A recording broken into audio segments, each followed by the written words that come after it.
I first played Into the Radius way back in 2021, and I remember thinking it was the most immersive VR game that I had ever played. And even though I never finished it, mainly due to how scary the game was, I knew it was something special. It had such an impact on me, in fact, that I never actually uninstalled it. It's kinda just been sitting there in my Steam library, updating in the shadows, patiently waiting for me to press the play button again. And I think it's fair to say a lot has changed since the last time I played it 3 years ago. So much, in fact, that the current version of the game is called Into the Radius version 2.0, and what I played back in 2021 is now called version 1. And for the past couple weeks, I've been playing version 2, and while there are some rather big differences between the two versions, I found myself coming to the same conclusions, that Into the Radius is still the most immersive VR apocalyptic survival game out there right now, and that it still scares the absolute life out of me.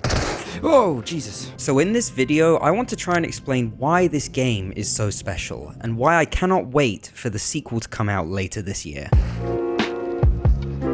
Now, for anyone that doesn't know what Into the Radius is, I've seen a lot of people compare it to the game series Stalker, which for me is a great thing. Right, gas mask. So, enter building mode. Okay, I don't know what this looks like for you guys, but I'd imagine I look like a Cyclops or something. And it kind of follows a similar formula where there is a mysterious exclusion zone called the Radius, and it's your job to explore it and retrieve items and artifacts from it. Much like Stalker, you start the game with no money and a baby weapon, but as you complete missions and sell things you find in the zone, you unlock better weapons. And that allows you to do harder missions, which means you can unlock better weapons again, and you get the idea. What? There are sparklers in this? Okay, we're going back home and we're gonna try these sparklers out. So how does this work? Ooh, look at that.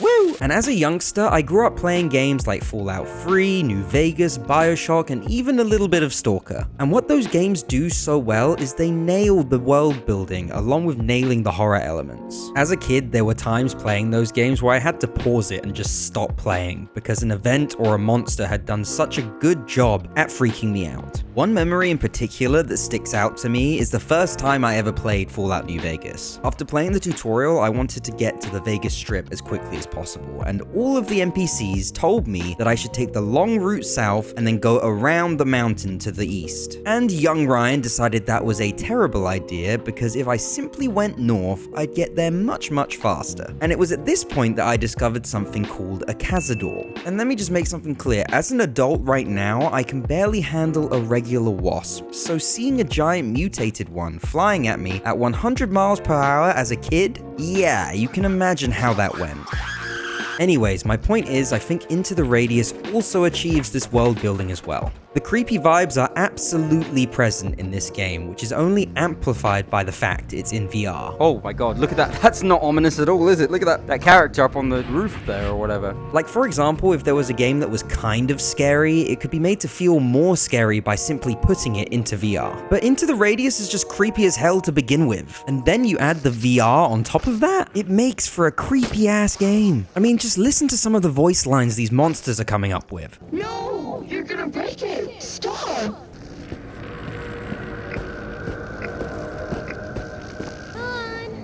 Come have breakfast. Yeah, I don't want to have breakfast with you, bro. And there were times playing this game where I'd run into a new enemy type that I hadn't seen before that absolutely brought back that same feeling of fear I used to get as a kid running away from those giant wasps in Fallout. Let me grab the thing! Ah! Grab the gun! And I don't know what it is about Into the Radius specifically, but I get scared of everything. Like, have you heard the phrase, afraid of one's own shadow? Well, when I play this game, I actually am. Oh god, that shadow scared the crap out of me. It's more like, oh, what the, me holding the map scared me. Ah, the noise of my own backpack scared me. And I swear I've never paid more attention to my watch in a game in my life. Because when this game turns to nighttime, you cannot see a damn thing, and we'll continue to talk about that a little bit later on. I think a big part of what makes this game one of the most immersive is its mechanics. How the guns work, the inventory, and so on. On a flat screen game, you kind of just click a button and the gun repairs itself, or the item you were looking at magically teleports into your inventory. But if you put that in a VR game, that would make it really boring. And Into the Radius knows this and just nails it again. To me at least, it seems like the backpack system hasn't changed between the two versions, and that doesn't surprise me at all because it's by far the best I've ever used in a survival game. The more things you put into your backpack, the heavier it gets, and this not only makes you slower, but it also uses more stamina when you move, meaning you'll be less effective in combat. And when you get back to base after your long excursion into the zone, you need to take all the things you've collected and either sell them or organize them into your bunker house. Now, I don't know about you guys, but for me, this means keeping pretty much everything. I don't know what it is, but games like these turn me into a hoarder. I definitely remind myself of that one guy from Thor Ragnarok. Behold,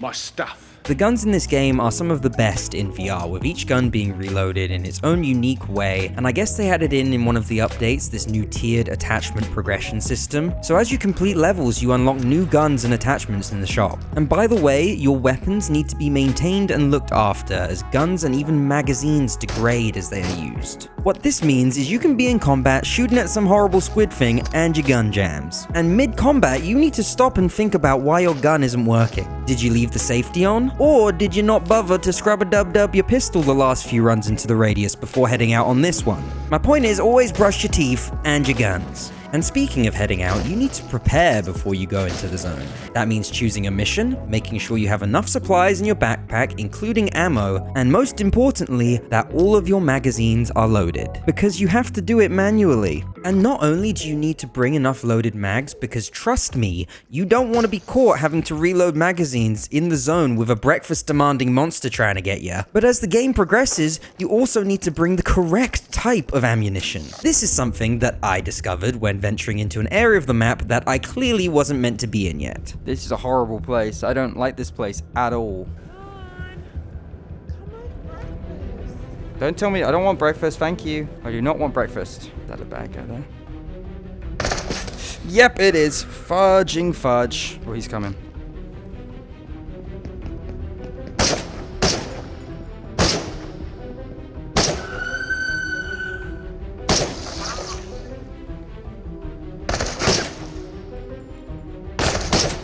Okay, I killed him. Okay, let's move up. Who the hell is that guy? Look at him. I think he must be an armor-pierced guy.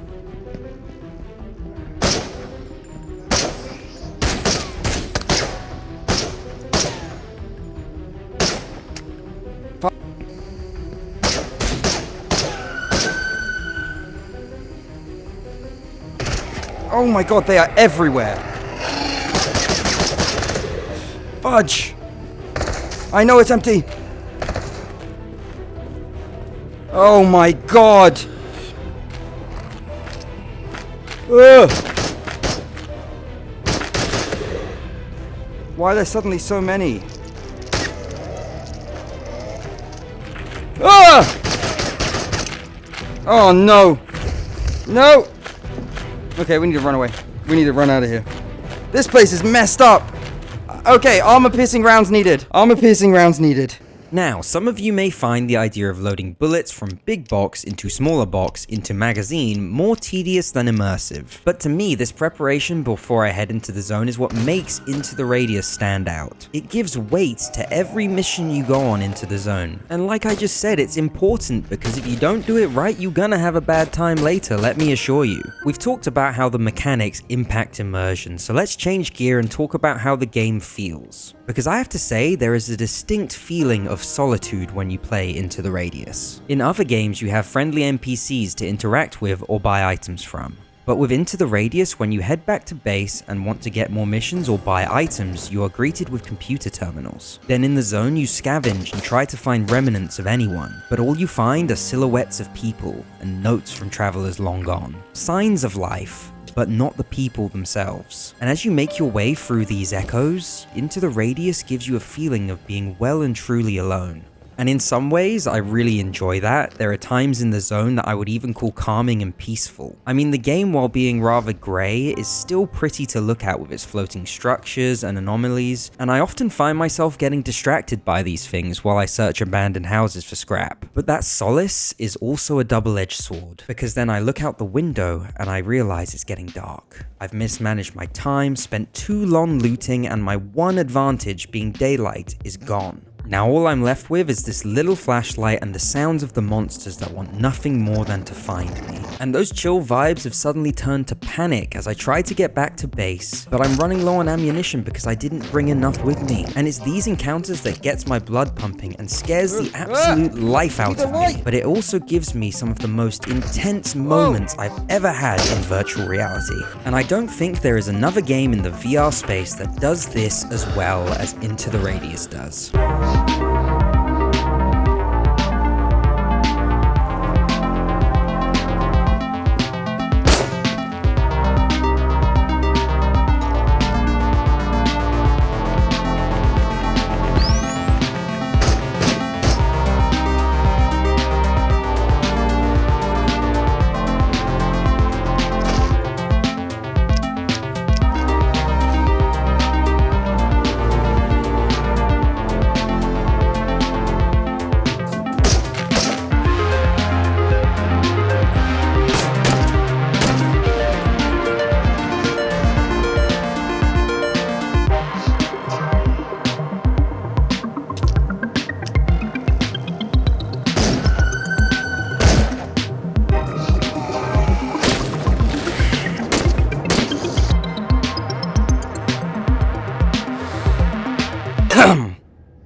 Alright, hello Radius, how are we all doing tonight? I thought I'd play you guys a song because you guys are always so mean to me, and maybe the power of music will make you a little bit nicer. On a dark desert highway, cool wind in my hair, warm smell of colitas rising up through the air.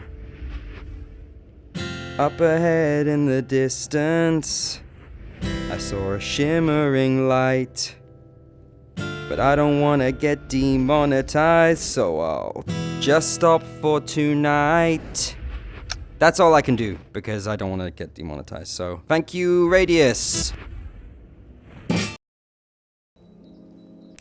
Normally when I make my videos for YouTube, I'll play the game for 2 to 3 hours and then start making the video.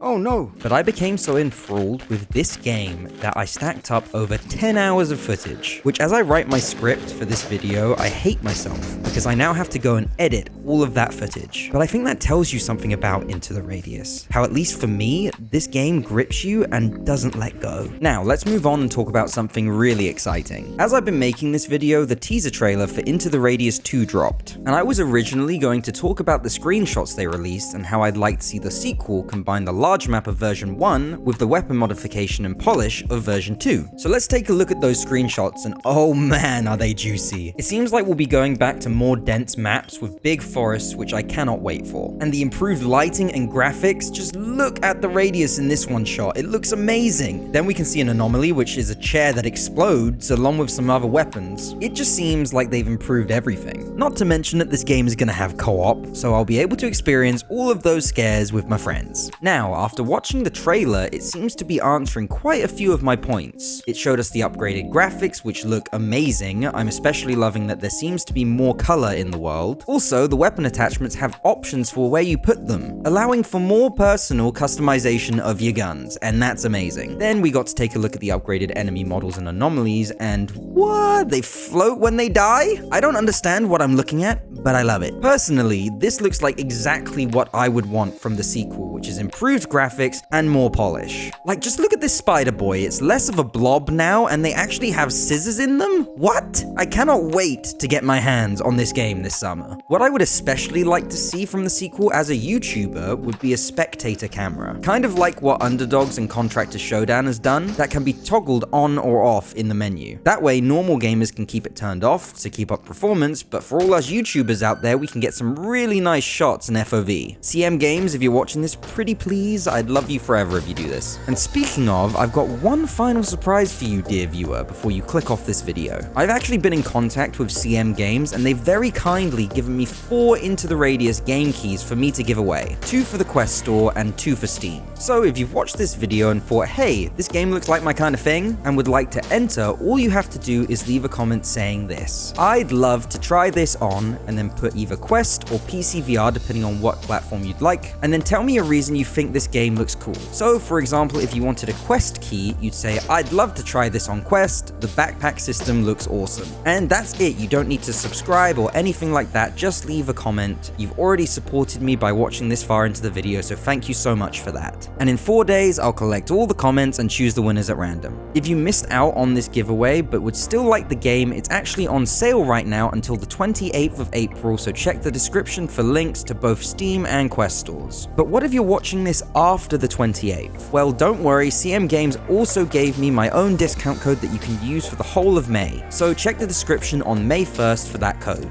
If you've made it this far into the video, thank you so much for your time. This is by far my favorite video that I've ever made, and the fact that you've watched this far into it means a lot to me, so thank you. If you're watching this the day it releases, then I'm probably streaming right now, so feel free to pop in and say hello. Thanks for watching everyone, and I will see you all in the next one. Bye guys!